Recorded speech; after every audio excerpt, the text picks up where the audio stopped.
Thanks, Peggy, very much. So again, I'm Charlie Branas. I'm with the University of Pennsylvania in Philadelphia. I'm an epidemiologist on faculty at Penn, and I think I've been studying this for some time, this particular topic of the intersection of alcohol and firearms. Oh, great.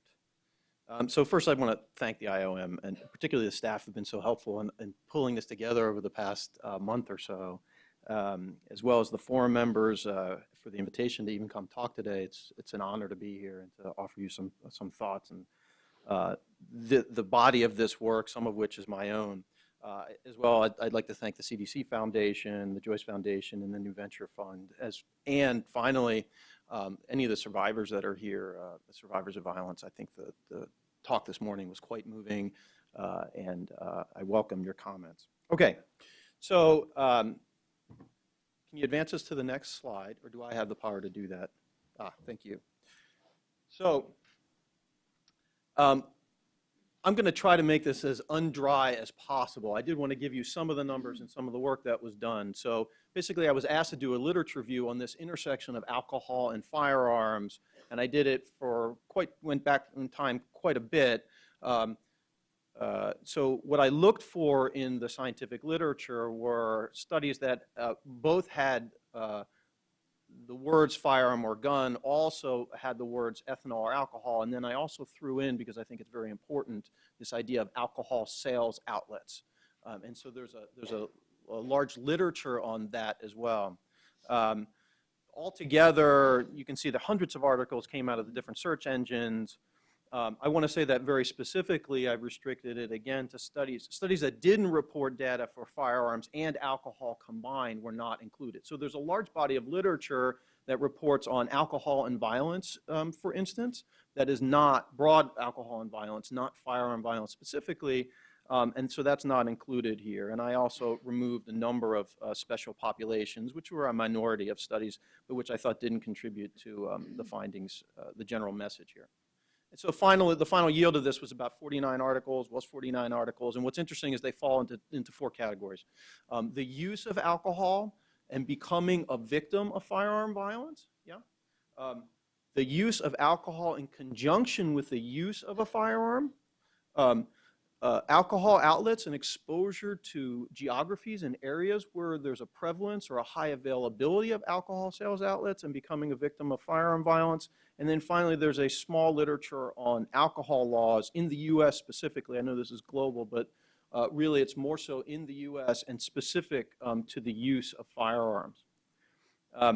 So the first grouping of articles were about alcohol use and firearm injury victims. There were 29 articles in this, and I think broadly these separate into gun homicide and gun suicide, although there's a third category, but it only included one article of unintentional gun death and alcohol use. In firearm homicide, if you add up all the articles in that grouping, there are over 8,000 fatalities or decedents in that grouping. And interestingly, among those decedents, the average, I took these weighted means, so I weighted the means of each of these. The averages are weighted by the size of the studies, meaning the number of participants that were in each of them.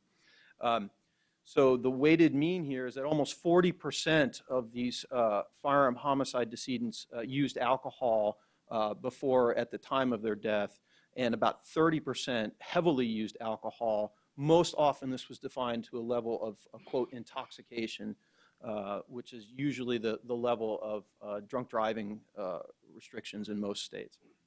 Firearm suicide was a much larger, at least group of decedents. The number of articles weren't larger, partly because there's been a number of articles recently using the National Violent Death Reporting System that contributed to this, and there are large numbers in those few articles over the past 5 years.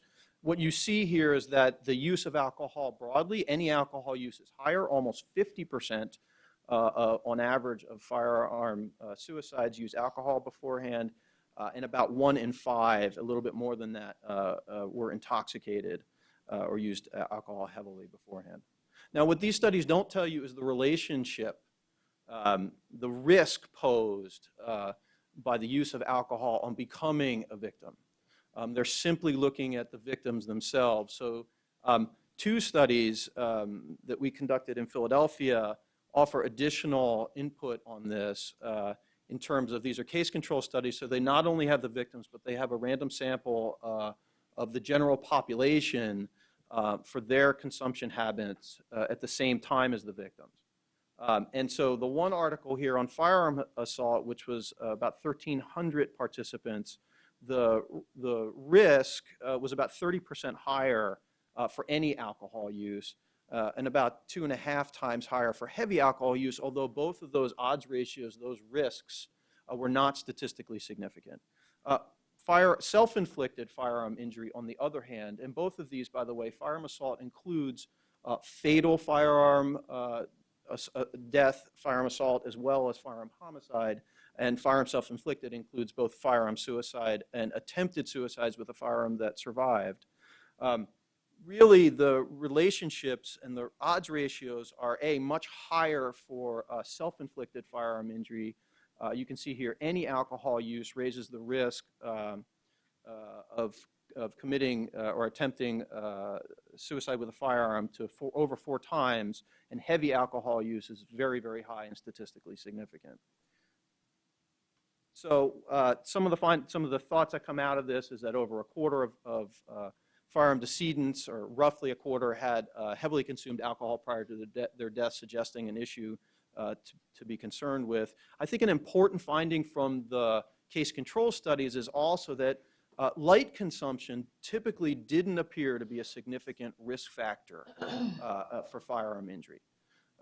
So drinking at all was a risk factor, but heavy drinking was really much more of a risk factor. Drinking above the level of intoxication appeared to be most significant, and most significant among firearm suicide victims. So I think that's an important takeaway.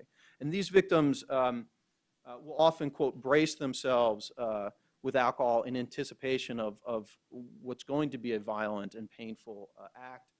And many times they're uncertain, so there's a lack of certainty, and there's an element of impulsivity here.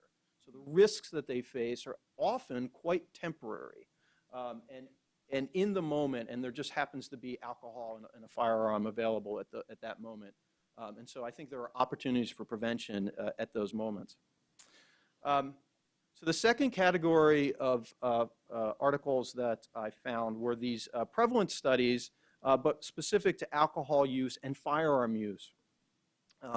These studies, many of them were quite large. They were largely about criminal offenders. So there were over 2 million participants in these studies, and they're largely self-reported information. Some police-confirmed information, but largely self-reported. There are many different definitions of alcohol use, from any alcohol use, which, as Peggy just told you, is quite high in the general population, to on up to binge drinking and alcohol dependence, as well as for firearm use, from any firearm use on up to actually carrying a gun, perhaps publicly, on to just general gun ownership. And the weighted average here was that about 16.4% of gun users reportedly had some kind of alcohol use. So that's not incredibly high, but that is a non-trivial percentage, and one that I think should raise some concern. And in fact, in one of the studies, which was a meta-analysis itself of criminal offenders, over a third of them had consumed alcohol before committing their crime with a firearm. So that's very high, and it's definitely worth concern. Now, analytic studies that look at this, so again, those prior studies are restricted in their ability to really talk about what sort of a risk does alcohol pose in terms of use of a firearm. A number of them were also analytic. The number of subjects is still incredibly high, not as high.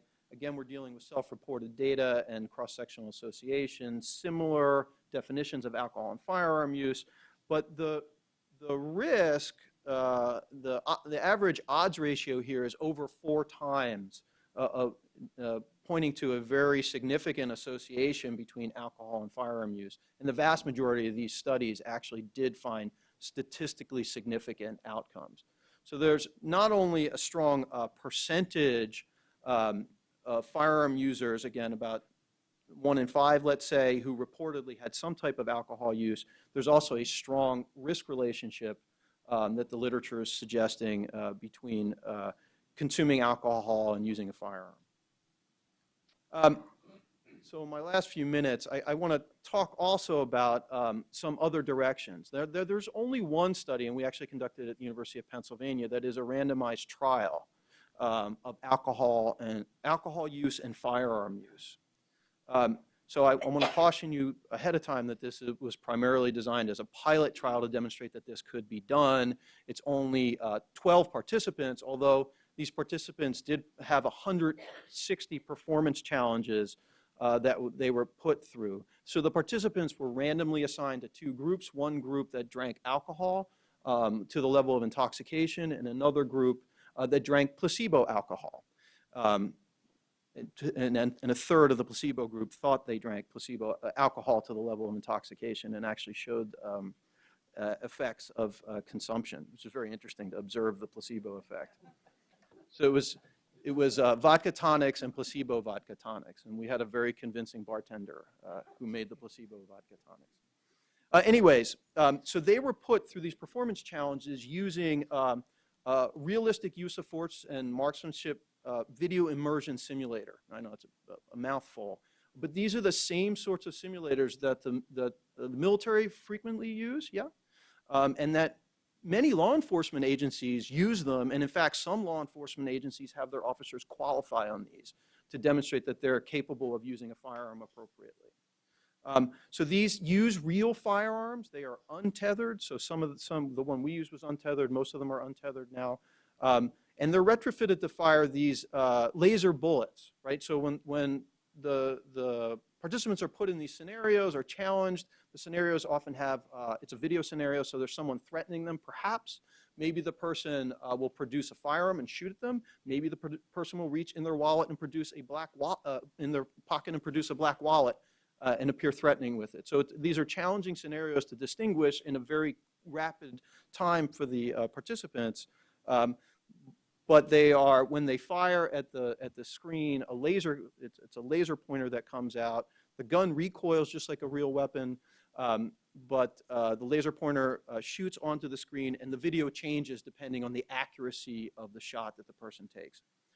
They're very safe. Again, major police agencies train with them. And there have been many other non-alcohol firearm usage of simulators like this and trials with firearms. So we're not alone. It's just that this is the only one where there's an intersection of alcohol and firearms. There's been caffeine, benzodiazepines, allergy medication, and many other things, but this is the only one related to firearms.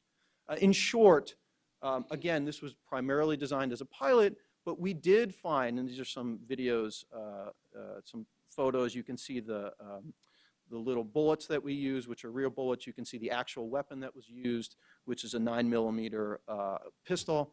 And you can see some of the video scenarios on the right side of your screen here that the participants were put through. And in short, one of the early findings that we have here is that the intoxicated participants, those who drank the real alcohol, were less accurate, but also were quicker to react in complex decisioning situations when deciding to use deadly force or not. And one of the other things that we observed sort of anecdotally, they were challenged to stop shooting. Long after, again, the video cycle, when the would-be threat is eliminated, you should stop shooting, but in these cases, people who had drank more did not know when to stop shooting or were more challenged to do so. So anyways, I think this is a major direction that we could go. And this is pointing to some information about this. And I'll also add as a last point about this is that for automobiles, that the federal government has these incredibly large and well-funded driving simulators. This is the one that NHTSA funds at the University of Iowa. And we've learned a great deal, not just about alcohol consumption and driving, but about many other distractions and challenges in driving from these large simulators. And we have not paid the same attention to firearms as we had to automobiles in this particular scientific endeavor. Okay, so the next was alcohol outlets and firearm injury, and I'm looking at my clock. I have about 10 minutes. So I'm just going to go through this. So there's this cycle between alcohol outlets and firearm injury. So the cycle is that Anchor businesses, particularly in urban neighborhoods, will close, okay? Anchor businesses being largely supermarkets and banks. Liquor stores and bars step in to take over some of the duties of, they sell small groceries and perhaps cash checks. Alcohol availability goes up, alcohol consumption goes up, and we think violence increases in these same neighborhoods, and that cycle continues. More anchor businesses leave, more people leave the neighborhood.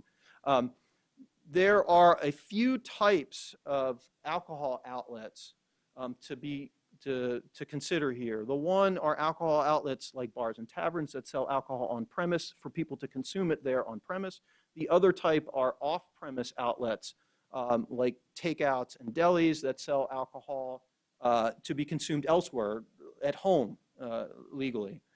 This is a picture of one off-premise outlet in the city of Philadelphia, and what you'll note here is both the liquor that's being sold is in large quantities and with higher alcohol content in these off-premise outlets, and you'll also note the bulletproof glass in these outlets. And we visited hundreds of these, in fact, in Philadelphia, and this bulletproof glass, while not ubiquitous, is very, very common. And in an analysis of these alcohol outlets, the short answer is that we really didn't find much of a relationship for the location of the outlets relative to firearm suicide, but firearm homicide was very highly related to the locations of these outlets, specifically the off-premise outlets, again, where liquor was sold to go. And the risk for firearm homicide was over 4 times in neighborhoods that had a high concentration of these off-premise outlets. And I'll also add that both the combined situation of not only being in an area where there's high availability of off-premise outlets, but also drinking heavily, being someone who drinks heavily in that area also really, really raised your risk of being shot in an interpersonal event in those areas. So the last type of articles that we found were articles on alcohol laws and firearm use. And I think maybe this is most pertinent to our discussion here. So the one study was a review of state alcohol laws in the U.S., and it was state laws because the U.S. federal law doesn't prohibit alcohol users from either alcohol abusers from obtaining or possessing firearms. So broadly speaking, we have no national law here, so it's left to the states, 18 of which actually restrict gun ownership by, quote, habitual alcohol users. 12 restrict gun possession where alcohol is sold, and 26 states, a little more than half, restrict gun possession or sale for intoxicated persons. Both the terms habitual drunkard and intoxication are very often completely undefined in state law, and so there's some challenges to that. So I'll conclude by offering you what I think are where the research is, what the gaps in knowledge are, and then some possible interventions. I think one possible intervention to consider is to begin thinking about specifically proscribed blood alcohol levels of intoxication, the same way we do for drunk driving. I mean, the states all have a very specific blood alcohol level for drunk driving. Perhaps there should be some consideration about restricting firearm carrying and usage in the same way, and that this might impact alcohol-related firearm injury, both, by the way, via discovery, but also, I would say, enhanced punishment of gun carriers who are intoxicated before or even after they discharge their weapons, whether or not someone is actually shot. And a mechanism to do this, and I have to thank Daniel Webster and Jan Vernick for writing a nice accompanying opinion piece in the journal Injury Prevention that pointed to this. But one other interesting approach to this might be the consideration of using multiple prior drunk driving convictions as a straightforward criterion, but precise criterion for disqualifying people for the purchase or possession of firearms in an effort, again, to prevent alcohol-related gun injury. So those are two potential legal, both based on shortcomings and what's occurring, but they're actionable items in terms of laws related to the intersection of alcohol and guns. The other 3 points, I think, largely relate here to both consumption but also alcohol outlets. And one opportunity, I think, is to think about policing not just the shootings themselves, but perhaps going upstream a little bit and policing things like that at this point appear like nuisances and are nuisance crimes, but things like public drunkenness. And doing this especially in city neighborhoods where there are a lot of off-premise outlets where alcohol is being sold to go and where most people are consuming it outdoors, not at home. The other thing to consider, which I think is very interesting, one of the things we notice in our visits to both bars and taverns, as well as off-premise outlets in Philadelphia and in other cities like Oakland, is that in some ways bars and taverns, at least they have a server there to control, or a server that wants to maintain order and avoid violence in their bar. The bartender will control consumption, particularly will cut off folks who have drank too much. These off-premise outlets, particularly those with bulletproof glass, have no such relationship between the server and the patrons, and oftentimes the servers are trying to avoid the patrons at all costs, merely taking money in behind bulletproof glass and distributing the alcohol. So I think there's an opportunity to offer server training in those takeout alcohol outlets to both to try to control heavy drinking, but also if there's an event or some kind of violence begins to erupt in those areas, if those servers were trained to call 911, it might be very helpful. Finally, the rezoning of these takeout alcohol establishments from an urban perspective and from an environmental perspective might be a great opportunity for prevention. And so the last thing relates to the research. So I think we have a large body of research, and I think there's much of it is actionable at this point. But that doesn't mean that more research is not needed. And in this case, we really do need more risk factor and intervention studies, including laboratory-based and other randomized trials, as well as before and after policy evaluations that include good individual or geographic comparison groups. So there's a bit more to be done in the research, but I think there are some opportunities for prevention in the sphere of alcohol and firearms. Thank you very much for the opportunity to comment.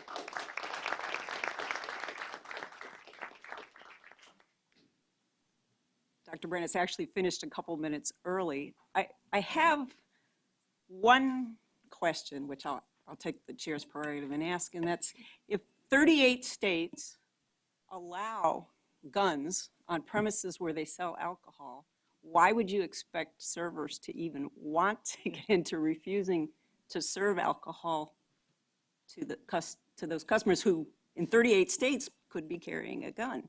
It just struck me as oh, yeah, no, it's very interesting. So there, you'd really have to think about engineering that law to be respective of those folks who are serving the alcohol. And, you know, many of them are, these are often immigrant businesses in the U.S., and they're trying to really get off the ground. And so they're trying to protect themselves. And so there are certainly challenges in that regard. I think that's a great question. I think that it's one thing, you would first want to look at the law that allows guns onto premises where they sell alcohol. And then, you know, because there is server liability laws for serving to an obviously intoxicated person, but it's, you know, the fact that there may not be a law that prohibits that person from having a gun, I think is key, and that's some place to place policy work. And I'll also add that those number of states has gone down. So there are states that are have removed in the past 5 to 10 years, a number of them have removed their restrictions on carrying a weapon where alcohol is sold. So it's a bit regressive, and I think it's worthy of additional thought.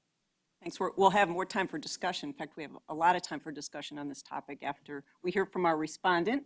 Dr. Garen Wintemute is Professor of Emergency Medicine at UC Davis. He also directs the program on violence prevention research there. And I'm going to say something that I've asked him permission, if I can.